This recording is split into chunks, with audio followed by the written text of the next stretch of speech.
Okay, so you are looking to calculate the length and width from a known area. You know the area of the room is 23 square meters, and its width is 3 meters shorter than its length.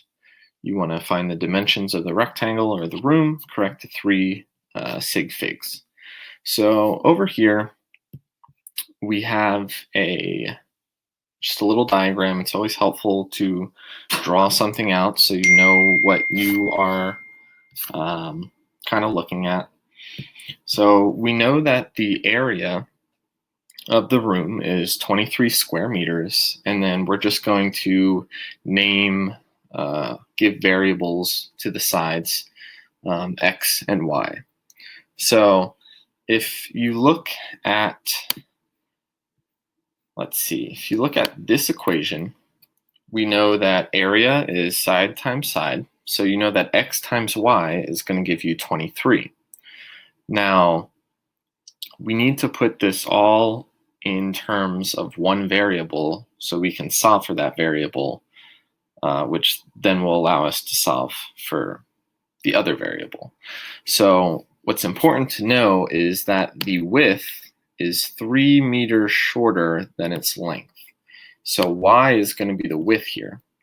So if x times y equals 23, then we know that x times x minus 3 has to equal 23 because we know that the width is 3 meters shorter than its length, which we're calling x. So now we have one equation with one unknown, and we can solve for that unknown. So if we bring this out, multiply the x by x minus 3, we have x squared minus 3x equals 23.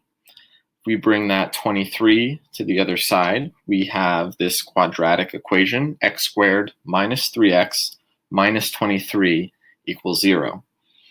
Now, we have our a, b, and c coefficients. We can use the quadratic formula.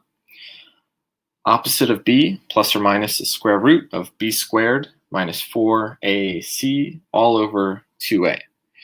I've noted that right here.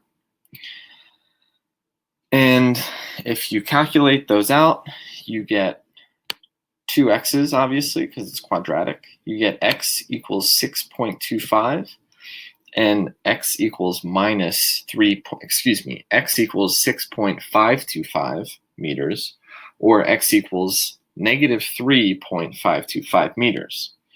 Now we need to think about this.